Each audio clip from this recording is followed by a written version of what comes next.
Assalamualaikum warahmatullahi wabarakatuh. Alhamdulillahi hamdan katsira kama amar. Alhamdulillahi nahmaduhu wa nastaghfiruh. Wa nusalli ala nabiyyina Muhammadin sallallahu alaihi wasallam. أشهد أن لا إله إلا الله وحده لا شريك له وأشهد أن محمدا عبده ورسوله اللهم صل على سيدنا محمد وعلى آله وصحبه وسلم اللهم لك الحمد وإليك المستكى وأنت المستعان ولا حول ولا قوة إلا بالله العلي العظيم. Pertama sekali kita panjatkan puji dan syukur pada Allah Subhanahu wa taala dengan hidayah dan taufik Allah, dengan takdir Allah yang baik ke atas kita, dengan rahmah birrahmah daripada Allah Subhanahu wa taala, maka Allah memberikan kita ruang untuk berbuat baik. Inilah yang kita ungkapkan di dalam salat, dalam surah Al-Fatihah, Iyyaka na'budu wa iyyaka nasta'in, menunjukkan tentang azam kita dan ketekunan kita, kesungguhan kita kepada Allah Subhanahu wa taala pada kalimah iyyaka na'budu. Akan Dikau kami mengabdikan diri kepada Allah, akan Dikau kami sembah ya Allah. Menunjukkan tentang ketekunan kita, kesungguhan kita, azam kita untuk berbuat takarub kepada Allah Subhanahu wa taala. Dan pada kalimah yang kedua, wa iyyaka nasta'in, akan Dikau kami minta tolong ya Allah, bahawasanya menunjukkan tentang kebergantungan kita kepada Allah Subhanahu wa taala. Dan perkara ini jika tidak dengan rahmah Allah, nescaya seseorang hamba itu tidak boleh memperolehi dua perkara ini, yakni iyyaka na'budu wa iyyaka nasta'in. Jika tidak ada rahmah daripada Allah, jika kita mengatakan bahawasanya badan yang sehat ini boleh bertakarub kepada Allah, satu penipuan yang besar. Kerana badan yang sehat ini yang Allah kurniakan kepada kita, kita tidak mampu untuk melaksanakan salat sunat maghrib 2 rakaat. Kerana perkara itu tidak ditakdirkan oleh Allah di dalam hidup kita dan saat kita dihidupkan oleh Allah. Jika kita kata ilmu yang ada pada kita boleh menentukan kita berbuat kebaikan, pengetahuan kita yang begitu banyak sehingga kini kita tidak boleh beristiqamah untuk mengangkatkan kedua tangan kita pada waktu 2/3 malam dalam perintah daripada Allah yang diberi peringatan kepada kita setiap minggu. Tatajafa junubuhum 'anil madaji'i yad'una rabbahum khaufan wa tama'a wa mimma razaqnahum yunfikun. Sifat orang yang beriman itu, kata Allah, mereka ini merenggangkan tubuhnya daripada madaji'. Mereka bermunajah kepada Allah, yad'una rabbahum khaufan wa tama'a, hal keadaan mereka ini takut dengan Allah. Wa tama'a, hal keadaan mereka ini tamak dengan rahmah Allah. Tetapi hakikatnya, dengan rahmah Allah lah kita boleh berbuat baik kepada Allah Subhanahu wa ta'ala. Dengan rahmah Allah lah kita boleh menjadi hamba yang dinamakan syakirun. Hamba yang bersyukur kepada Allah. Jika kita pandang daripada perkara ini, tuan-tuan, sebenarnya kita tidak hebat. Ilmu tidak boleh memberikan apa-apa kesan langsung. Kesehatan tidak boleh memberi apa-apa kesan langsung. Masa lapang yang ada pada kita tidak boleh memberi apa-apa kesan langsung. Di dalam kita meletakkan diri sebagai hamba Allah. Kerana jika tidak ada rahmah Allah di dalam hidup kita ini, nescaya tidak akan berlaku kebaikan di dalam perjalanan umur yang Allah tentukan kepada kita. Hikmahnya dirahsiakan. Bilakah umur ini sampai kepada titik noktahnya? Tetapi kadangkala kita terlupa bahawa kita ada Allah. Dalam pada kita sujud, salat 5 waktu, berpuasa dalam bulan Ramadan, mengeluarkan zakat, berulang-alik mengerjakan haji dan umrah. Kita lupa bahawa kita ada Allah yang mentadbir kita. Sebab itu di dalam suratul Fatihah diingatkan pada ayat yang kedua. Alhamdulillahi Rabbil Alamin. Segala puji bagi Allah. Allah yang bersifat pentadbir bagi sekalian alam ini. Jika kita belajar ilmu tauhid dalam kitab-kitab tauhid yang asas, kitab tauhid yang rendah, kitab tauhid yang nipis, seumpama Bidayatul Hidayah, kitab Aqidatun Najin, menjelaskan kepada kita siapa itu alam. Apakah itu alam? Di dalam ilmu tauhid menjelaskan supaya setiap apa yang kita ucapkan dan kita buatkan kita faham. Alam, kata ulama tauhid, tiap-tiap perkara yang dijadikan oleh Allah Subhanahu wa ta'ala namanya alam. Dan sifat bagi alam ini adalah baharu. Dan makna baharu itu, kata ulama tauhid, menerima daripada adam kepada wujud. Asalnya dia tak ada, lalu diadakan oleh Allah Subhanahu wa ta'ala. Dan menerima wujud kepada Adam daripada keadaan ia diadakan oleh Allah, lalu satu hari nanti dan satu masa nanti akan ditiadakan oleh Allah. Inilah alam. Lalu kita fikir, apakah aku ni ada sifat itu? Kita kena berfikir, apakah aku ada sifat itu? Jika kita rasa kita ada sifat itu, kita adalah alam. Dan jika kita duduk pada tempat alam, kena ingat bahawa kita ada pentadbir, iaitu Allah. Maka seseorang yang ditadbir, bermaknanya kena akui bahawa dirinya adalah dalam keadaan yang lemah. Dan kita tidak boleh mengatakan bahawa kita bertuankan diri kita sendiri.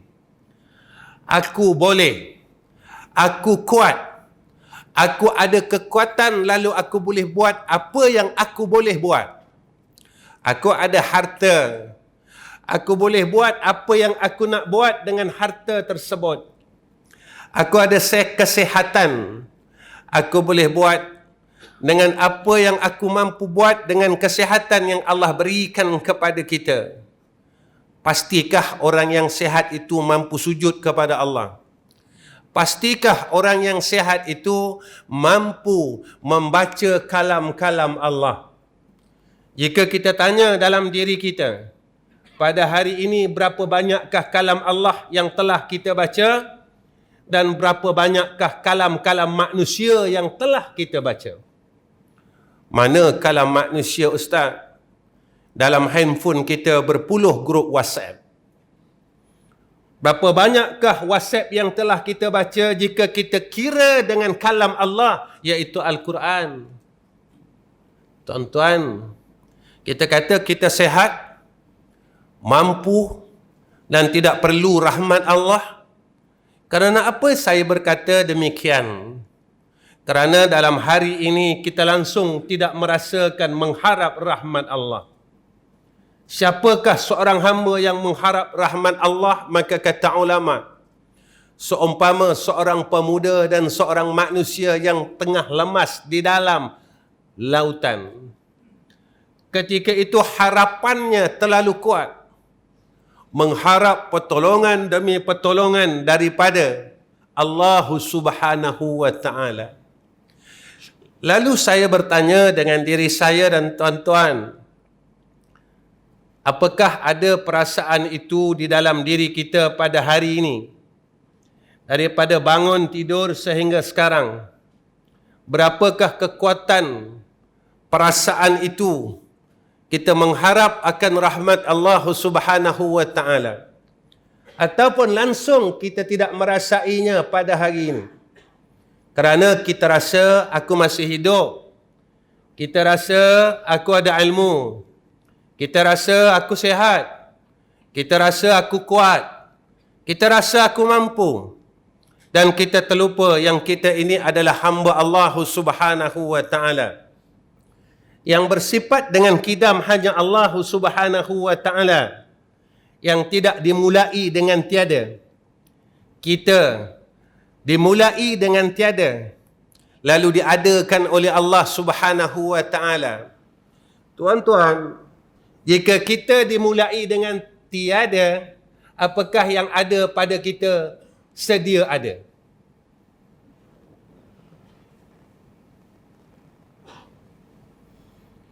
Jika kita sendiri dimulai dengan tiada, apakah yang ada pada kita sedia ada?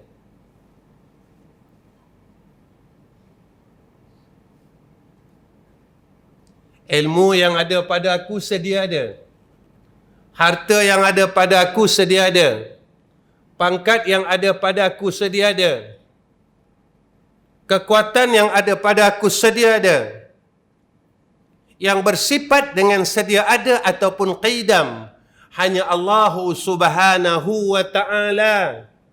Ketika kita menyadari yang kita ni alam, dan apa yang ada pada kita ini adalah alam, bermakna daripada dulunya tiada lalu diberikan oleh Allah kepada kita. Ilmunya, hartanya, kesehatannya, masa lapangnya, dan kena ingat, sifat bagi alam itu daripada wujud kepada Adam, satu hari akan ditarik oleh Allah Subhanahu wa Ta'ala. Maka saat ini dan perkara ini yang selalu kita lupa di dalam kehidupan kita. Kita tahu yang kita ini makhluk Allah, tetapi kadang-kala kita merasakan bahawa aku berpakai dengan sifat kidam. Ilmu yang ada pada aku tak akan hilang. Harta yang ada pada aku tidak akan hilang. Pangkat yang ada pada aku tidak akan hilang. Kemuliaan yang ada pada aku tidak akan hilang. Kebesaran yang kebesaran yang ada pada aku tidak akan hilang. Yang tidak akan hilang, yang bersifat dengan sifat baqa, itu hanya Allah.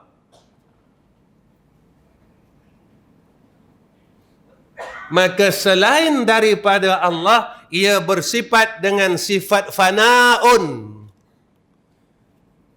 Harta kita binasa, diri kita binasa, pangkat kita binasa, kemuliaan kita binasa, ilmu kita binasa, kudrah kita binasa, dan semua yang ada pada kita Allah dibinasakan oleh Allah Subhanahu wa taala kerana ia duduk pada diri yang binasa. Mana mungkin, tuan-tuan? Kita tak cakap, tapi kita berpegang.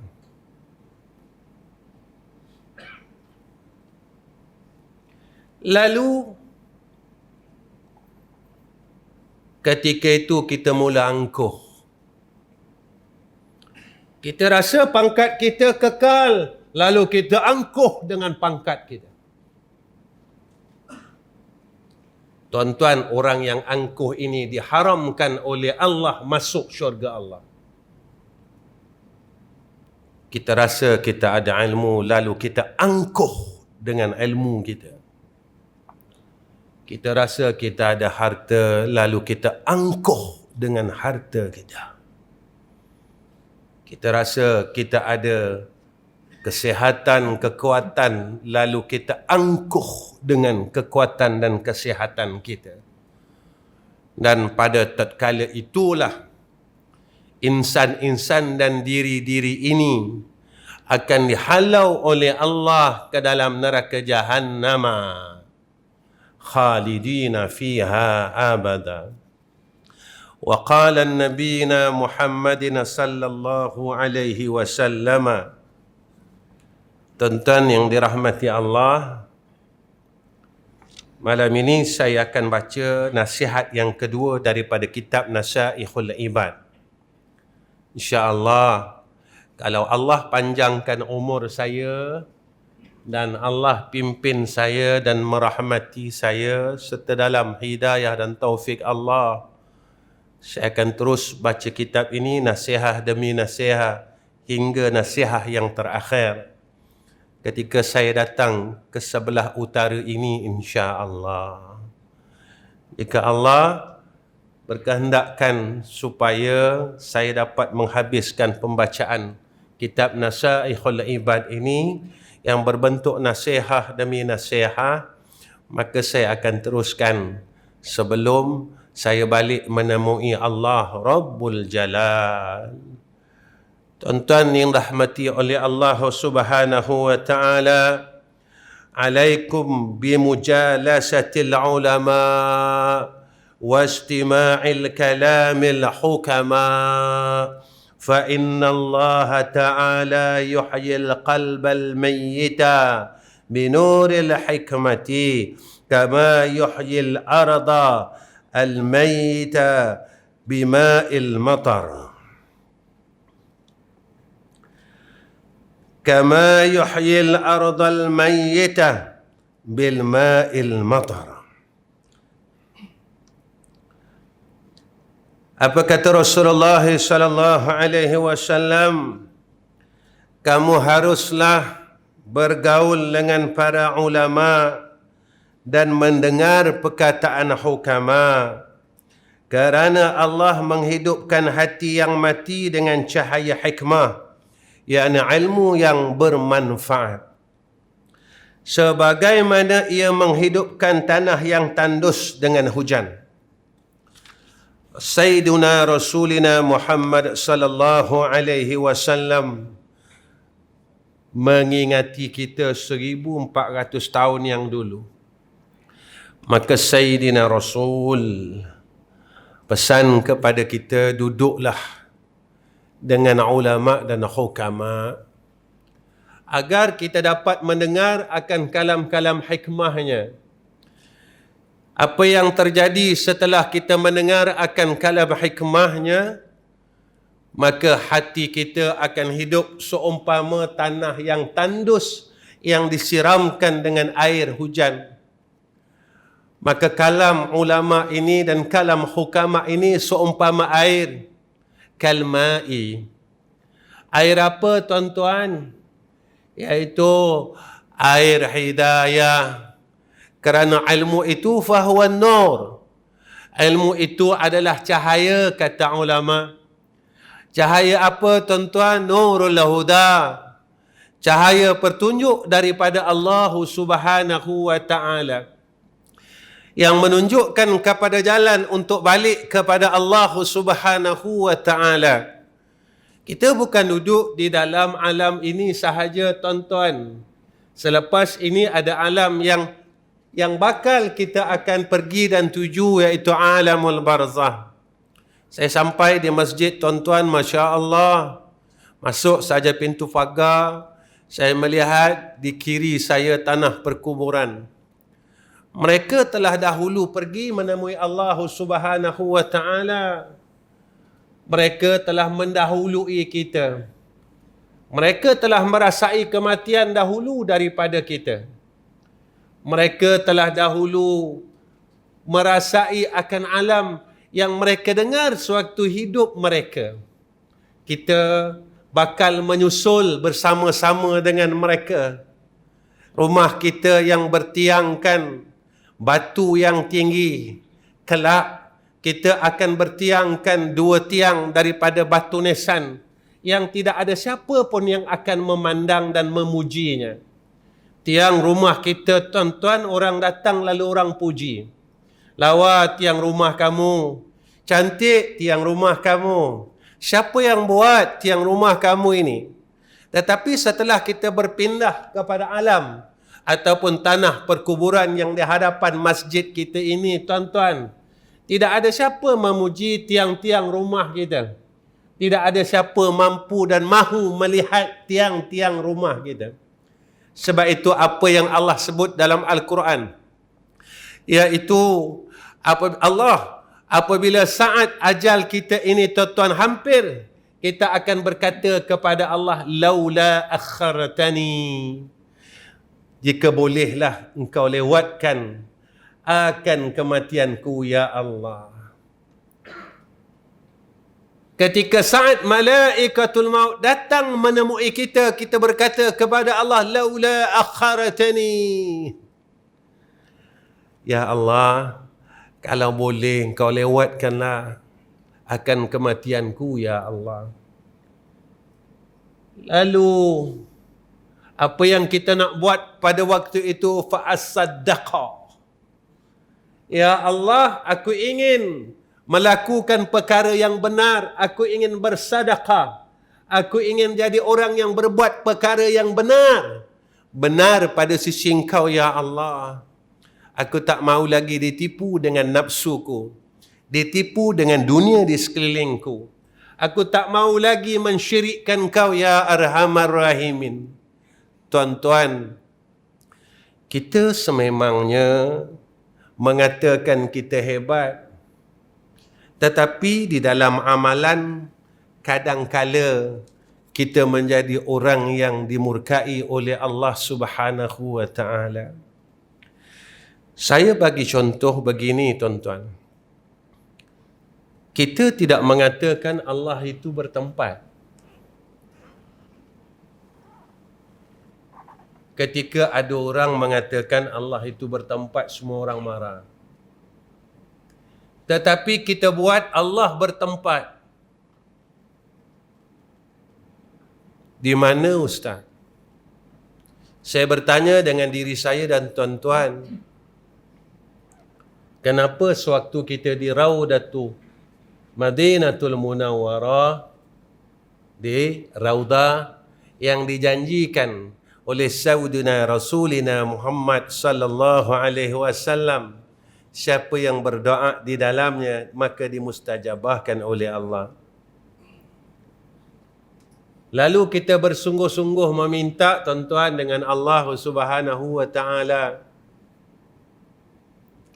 Tetapi kenapa kita sampai di masjid ini, kita tidak menyamai dengan apa yang kita buat di Raudah?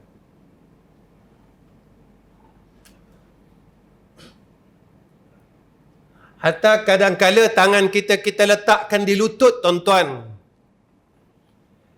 Tatkala seorang imam mengangkatkan tangannya berdoa kepada Allah Subhanahu wa Ta'ala, dengan keangkuhan kita, dengan kesombongan kita, kita meletakkan tangan kita di kepala lutut, seolah-olah kita tidak mempercayai ketika aku berdoa di sini, Allah mustajabkan doaku.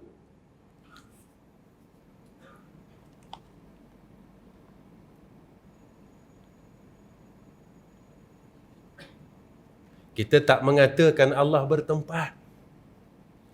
Tetapi kita buat Allah bertempat. Sewaktu di tanah haram, kita cukup takut berbuat maksiat. Sampai di tempat kita galak melakukan maksiat.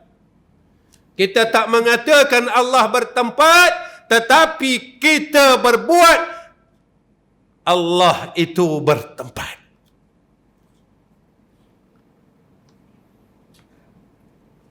Ketika saat itu kita dimatikan oleh Allah, apakah kematian kita ini diterima sebagai seorang hamba yang tidak mensyirikkan Allah?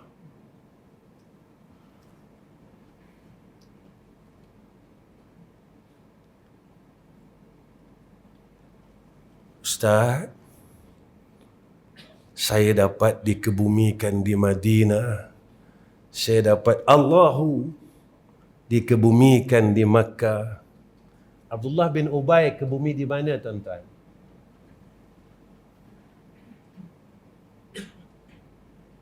Abdullah bin Ubay ini dikebumikan di mana, tuan-tuan?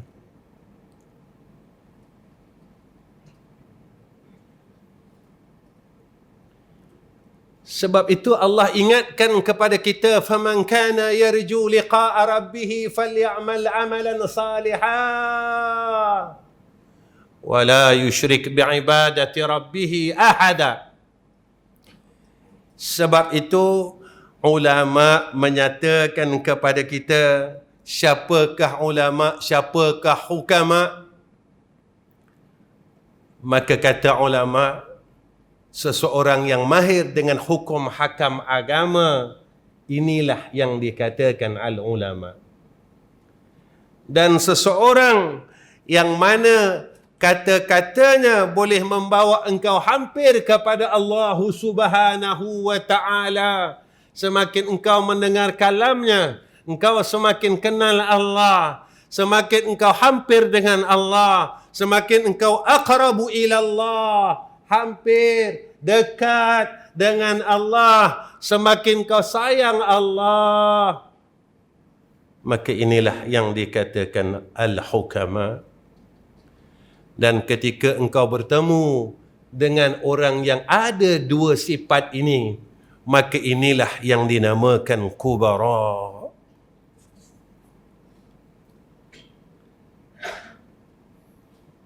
Iaitu orang yang menghimpunkan syariahnya dan hakikahnya.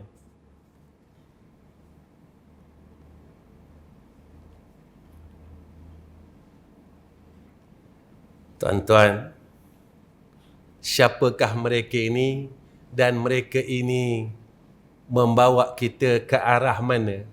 Lalu ulama menyatakan mereka akan bawa kita kepada beberapa sifat ini. Yang pertama kata ulama, az-zikru. Mereka akan bawa kita sentiasa ingat Allah Subhanahu wa ta'ala. Semakin kita berada di dalam majlis itu, semakin kita ingat Allah. Ingat Allah, ingat Allah. Tuan-tuan, saya tanya diri saya dan tuan-tuan, pada hari ini berapa banyakkah kita telah menyebut kalimah Allahu?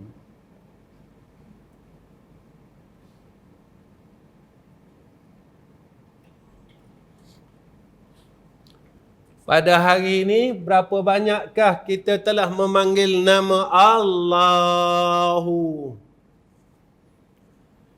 Pada lisan kita, pada hati kita sentiasa menyebut Allah, Allah, Allah, Allah, Allah. Tuan-tuan, kalimah yang kita lupakan inilah kalimah yang karamah, yang menjadi penentu ketika kita bertemu Allah. Kalimah yang kita tidak mahu endahkan, inilah kalimah yang menjadi penentu sa'adah atau saqawah ketika kita menemui Allah.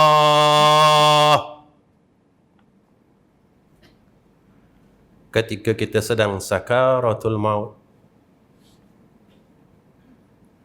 kalimat yang kita tak pedulikan dalam hidup kita, jika dengan kita dapat menyebut Allah,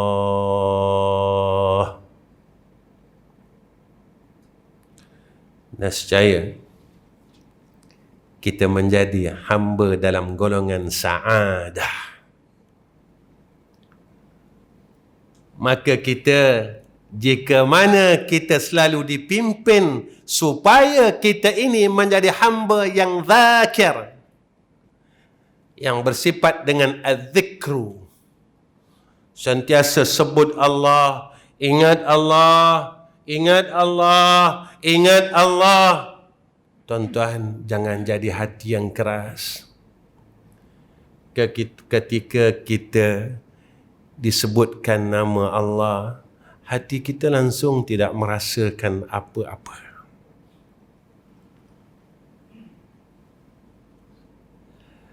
Ketika kita dilaungkan kalimah Allah, langsung kita tidak merasakan apa-apa. Tuan-tuan, jika mana masa hidup ini kita mendengar kalimah ini tidak ada kontak di dalam qalbu kita, ketika kita sakaratul maut, ketika itu orang mentalkinkan akan kalimah ini, La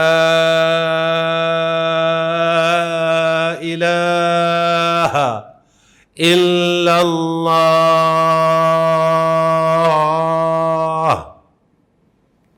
kita tak rasa apa-apa tuan-tuan. Kita tak boleh sambut, kita tak boleh ikut. Sebab apa?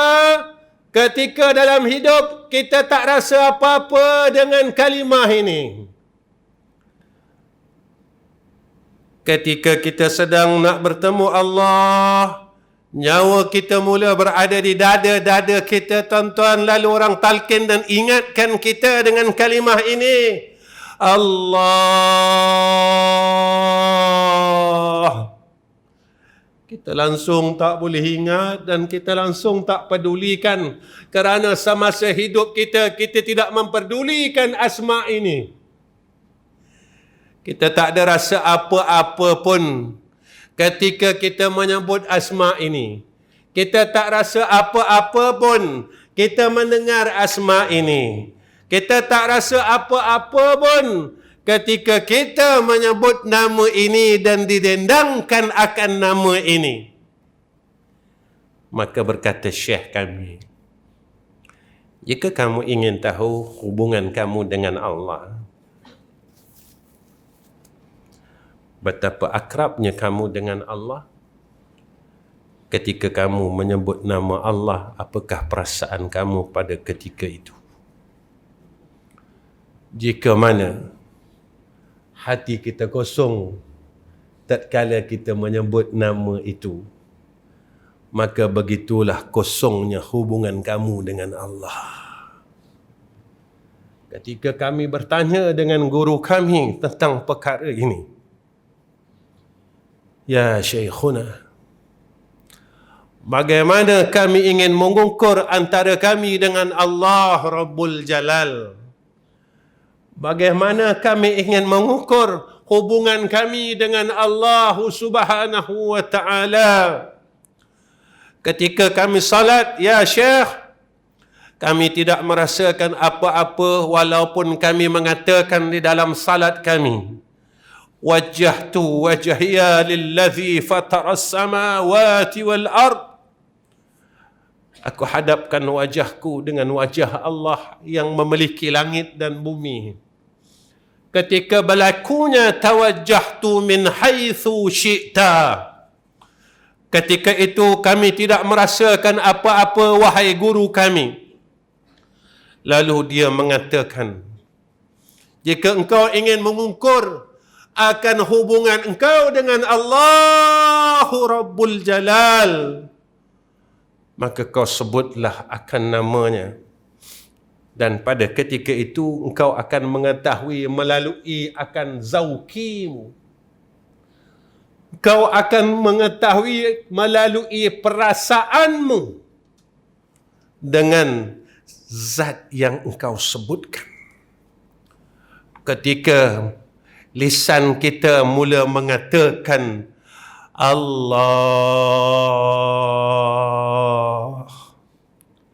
Ya Allah, Ya Allah, Ya Allah, Allahu.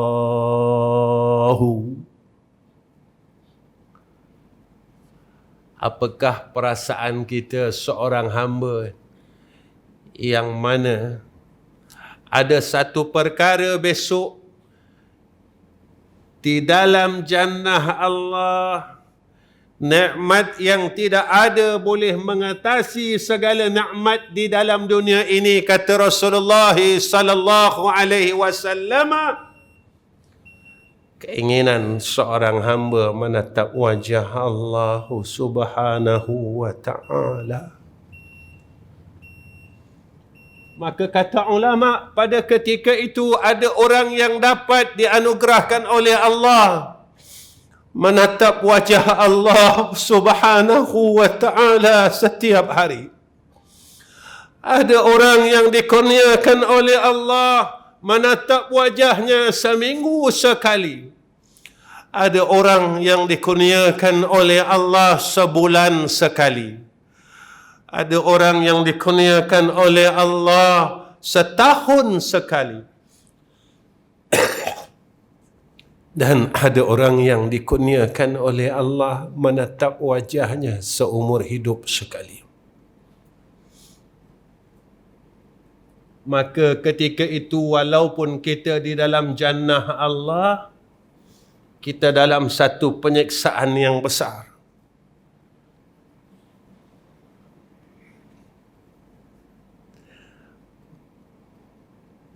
Maka berkata seorang awliya illahi ta'ala,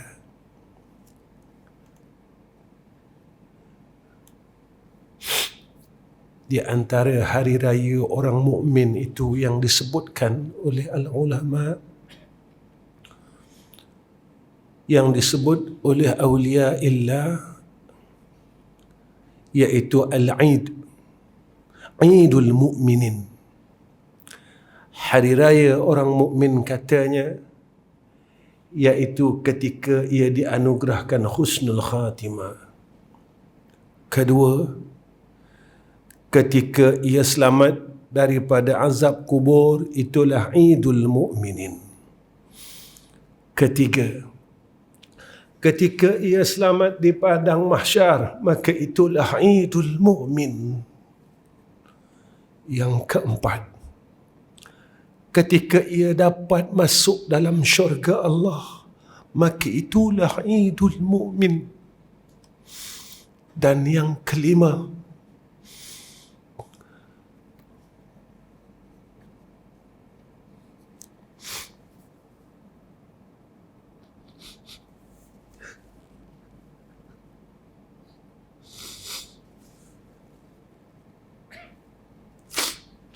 ketika ia dapat menatap wajah Allah Ar-Rahmanir Rahim di dalam jannah Allah, maka itulah anugerah yang terbesar, kata Sayyiduna Rasulina Muhammadin sallallahu alaihi wasallam. Kerana tatkala wafat Rasulullah sallallahu alaihi wasallam, maka Sayyidina Jibril alaihissalam bertanya kepada Rasulullah sallallahu alaihi wasallam, Ya Rasulullah, apakah ingin aku mohon kepada Allah agar ditangguhkan tentang kewafatanmu, ya Habib Allah? Apa kata Rasulullah sallallahu alaihi wasallam? Rasulullah kata, tuan-tuan, Aku dah tak tahan dan tak sanggup lagi kerana aku terlalu rindu untuk bertemu dengan Allah.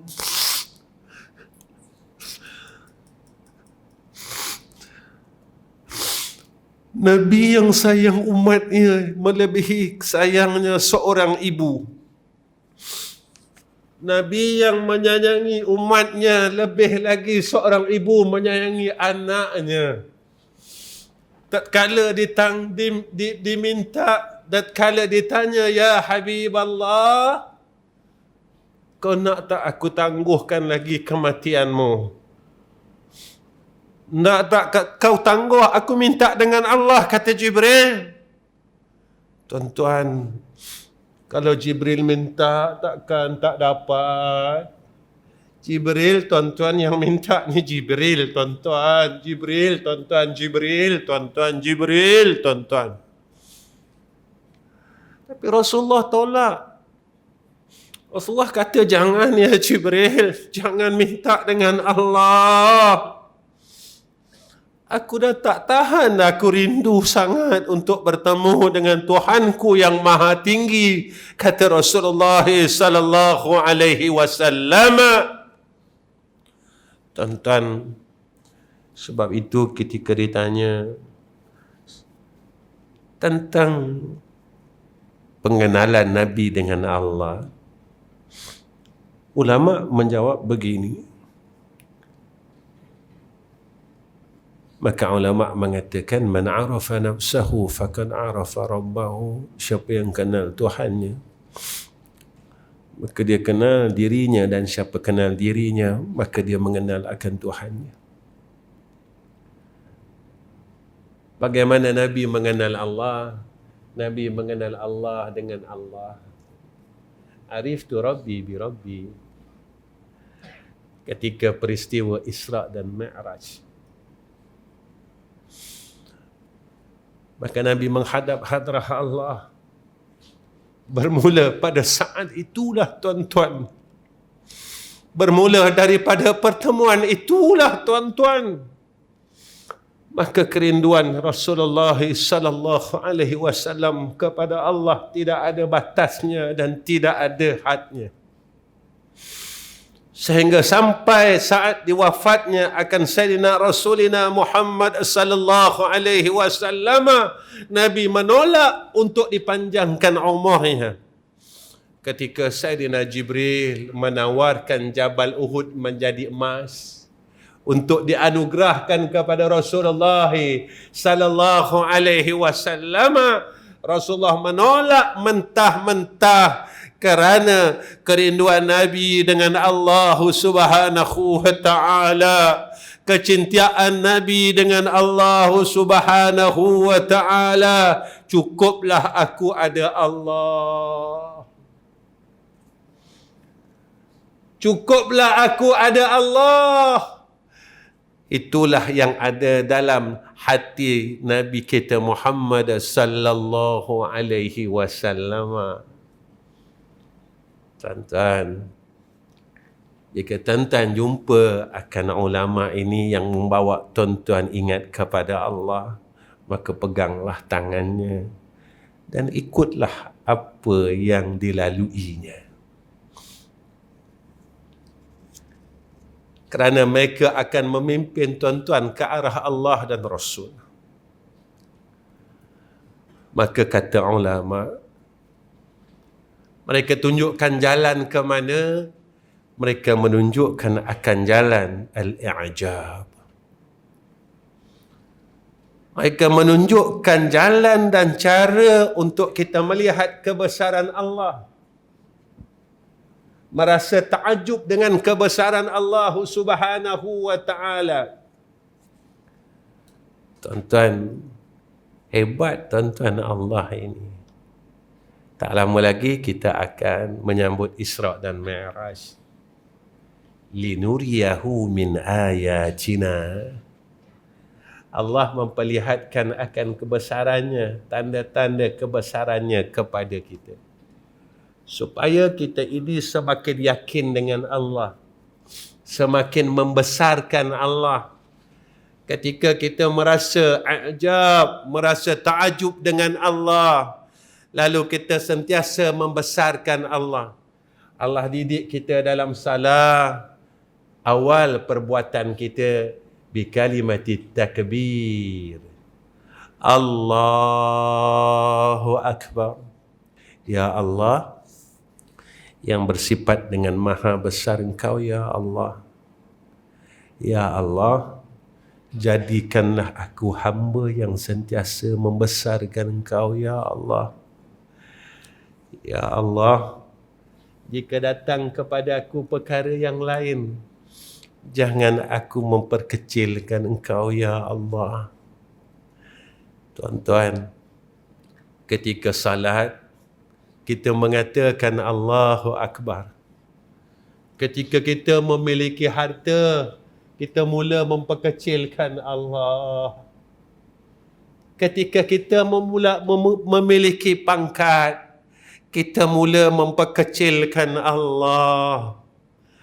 Ketika kita mula memiliki ilmu dan amal yang banyak, kita mula memperkecilkan Allah. Kita rasa kita besar. Dengan harta yang ada pada kita, aku besar. Aku orang besar. Aku pangkat besar. Harta aku besar. Sehingga kita terlupa kalimah Allahu Akbar, yang maha besar. Hakikat yang mempunyai kebesaran hanya Allah Subhanahu wa ta'ala. Pada ketika itu, kita menggunakan setiap pemberian Allah, memperkecilkan Allah. Macam mana kita kecilkan Allah, tuan-tuan? Dengan kita melanggar hukum Allah. Kita lawan Allah, kita lawan Allah, kita lawan Allah. Tuan-tuan, kita tak mampu kata kita hebat. Masa yang ada pada kita, umur yang ada pada kita, kita tak bawa banyak pun dengan Allah. Kita tak mampu pun nak berzikir, nak sebut nama Allah, nak berselawat, nak bertahlil, nak bertasbih. Kalau kita tanya diri kita, banyak mana tahlil yang kita dah himpunkan untuk kita bawa balik jumpa Allah? Berapa banyak tasbih yang kita dah baca, yang kita nak himpun, nak bawa balik besok mati jumpa Allah? Berapa banyak selawat yang kita dah baca, yang kita himpunkan, kita nak bawa balik jumpa Allah? Berapa rakaatkah semayang sunat yang kita dah himpunkan, kita nak bawa balik jumpa Allah? Berapa banyakkah sedekah kita daripada harta yang Allah berikan kepada kita untuk kita balik jumpa Allah? Dalam dunia kita pertahankan jawatan kita, tetapi kita tidak mampu mempertahankan jawatan kita sebagai seorang Muslim pada sisi Allah. Dalam dunia kita mempertahankan pangkat kita, tapi kita tak mampu mempertahankan pangkat kita sebagai seorang mukmin pada sisi Allah.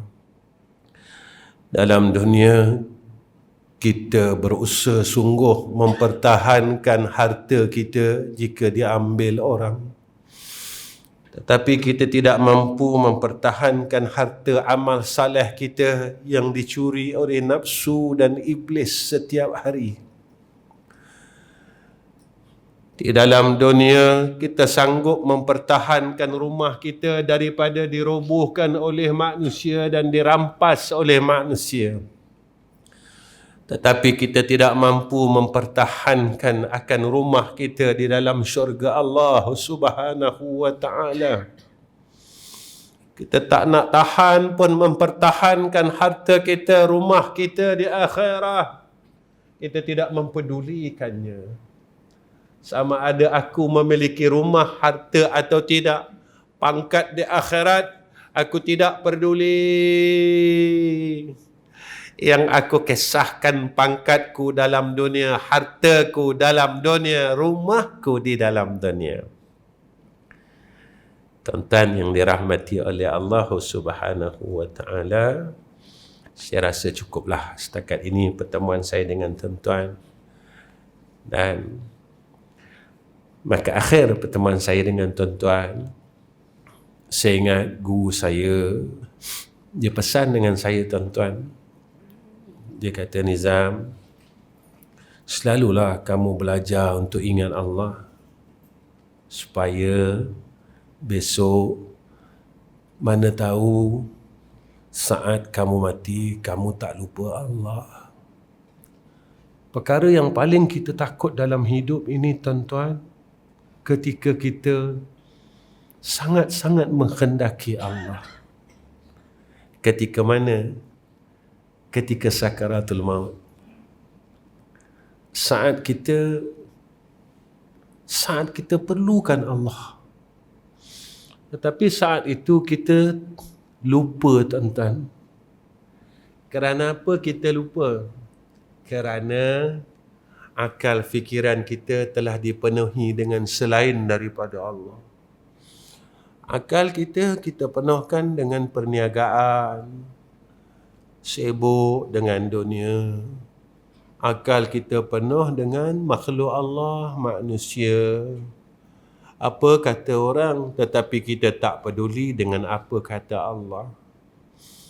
Kita sibuk dengan perniagaan di dalam dunia hinggakan kita terlupa perniagaan dengan Allah.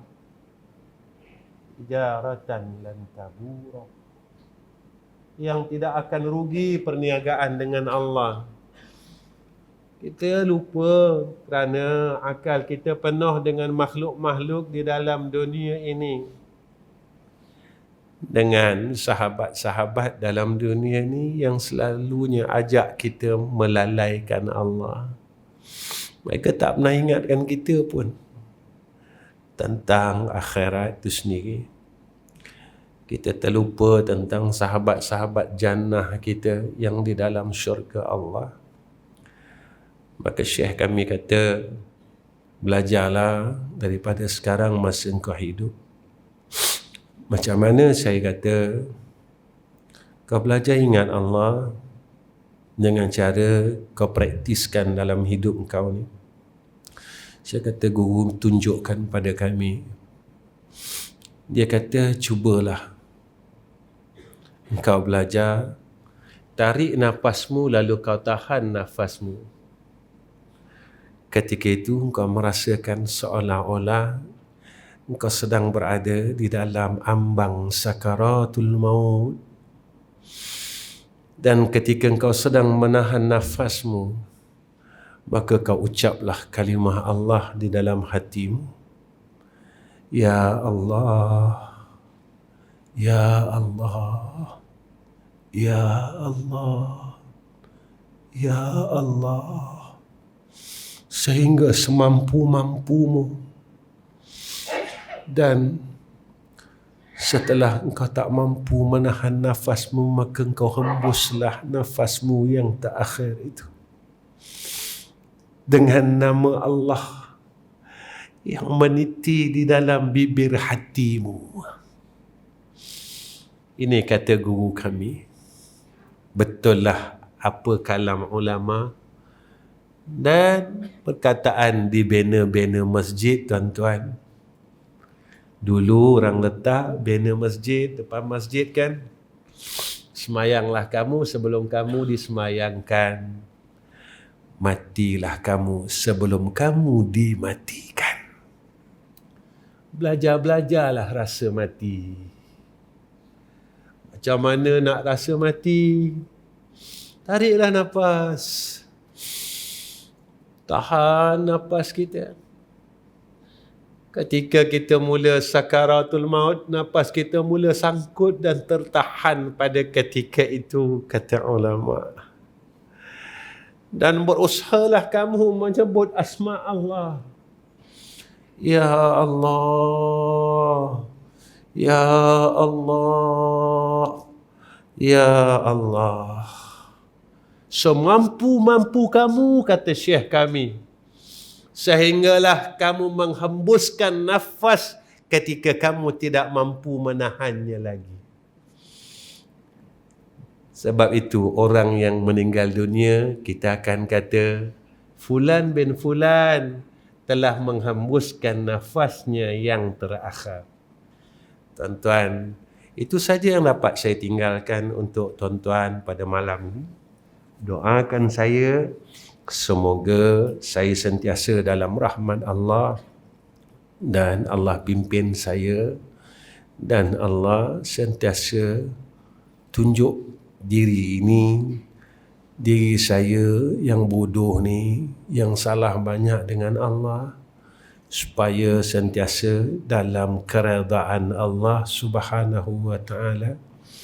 Dan saya doa tuan-tuan sentiasa dalam pimpinan Allah, hidayah dan taufik Allah, dalam keredaan Allah, dan dipimpin oleh Allah pada jalan yang sebenarnya, dipimpin oleh Allah seperti mana doa kita di dalam Fatihah, siratal ladzina an'amta alaihim ghairil maghdubi alaihim waladdallin. Amin. Wa akhirul kalam. Wassalamualaikum warahmatullahi wabarakatuh. A'udzu billahi minasyaitonir rajim. Bismillahirrahmanirrahim. Alhamdulillahi rabbil alamin. Wassalatu wassalamu ala asyrafil anbiya'i wal mursalin wa ala alihi wa sahbihi ajma'in. Ya Allah, Ya Rahman, Ya Rahim. Ya Allah, pimpinlah kami ya Allah pada jalan Engkau yang sebenarnya ya Allah. Pimpinlah jasmani kami dan rohani kami agar kami dapat istiqamah dan berterusan menghadap ke hadrah-Mu ya Allah. Ya Allah, jika kami sesat, jika kami salah, jika kami terpesong pada jalan Engkau ya Allah, tegurlah kami ya Allah. Tariklah semula tangan-tangan ini ya Arhamar Rahimin. Jangan Kau biarkan kami terus dalam kesesatan ya Allah. Jangan keteruskan kami dalam kelalaian ya Allah. Kami tak ada daya dan upaya ya Arhamar Rahimin. Ya Allah, jika kami dalam kesyirikan kepada Engkau ya Allah, ikhlaskan pegangan kami ya Arhamar Rahimin, dan teruskan ikhlas akidah kami ya Allah kepada Engkau ya Arhamar Rahimin, kerana kami tidak tahu bilakah Engkau akan panggil kami untuk menghadap ke hadrah-Mu ya Allah. Satu saat yang Kau rahsiakan daripada kami ya Allah. Ya Allah, ketika kami balik bertemu dengan Engkau ya Arhamar Rahimin, biarlah dan jadikanlah pertemuan kami dengan Engkau ya Allah satu pertemuan yang indah ya Arhamar Rahimin, satu pertemuan yang Engkau terima kami kembali ya Allah, seperti mana yang Kau jelaskan dalam Al-Quran, irji'i ila rabbiki radiyatan maradiyah wadkhuli fi ibadi wadkhuli jannati. Ya Allah, kami semua hamba-hamba-Mu pada malam ini mengangkatkan dua tangan kami yang kotor ni ya Allah, yang dosa banyak ini ya Allah. Angkatkan segala bala yang telah Engkau turunkan di muka bumi ini ya Arhamar Rahimin. Ya Allah, bukan kami tidak redha dengan bala ini ya Allah, tetapi kami mohon ya Arhamar Rahimin, kami mohon seperti mana yang telah diminta oleh kekasih kami ya Allah, Sayyiduna Rasulina Muhammadin sallallahu alaihi wasallam, ketika hidupnya ya Allah meminta untuk umatnya agar balak diangkat, agar balak ini ya Allah tidak turun di muka bumi ini ya Allah ke atas umat Sayyidina Rasulina Muhammadin sallallahu alaihi wasallam. Ya Allah, kini Sayyidina Rasulina Muhammad sallallahu alaihi wasallam telah tiada lagi ya Allah. Ia telah meninggalkan kami, ya Allah. Tidak ada siapa lagi yang memohon untuk mengangkat bala ini, ya Allah. Atas rasa kasih kami dengan Sayyiduna Muhammad dan umat Sayyiduna Muhammad, ya Allah, kami mohon, ya Arhamar Rahimin, angkatlah bala ini, ya Allah, yang akan kau turunkan ke muka bumi ini, ya Allah, yang telah engkau turunkan ke muka bumi ini, ya Allah, demi rahmatmu, ya Allah, demi keredaanmu, ya Allah. Dengarkan doa kami semua ini, ya Arhamar Rahimin. Isma' du'a'ana, ya Allah. Isma' du'a'ana, ya Allah. Isma' du'a'ana, ya Allah. يا ذا الجلال والإكرام. وصلى الله على سيدنا محمد وعلى آله وصحبه وبارك وسلم والحمد لله رب العالمين. تقبل الله منا ومنكم.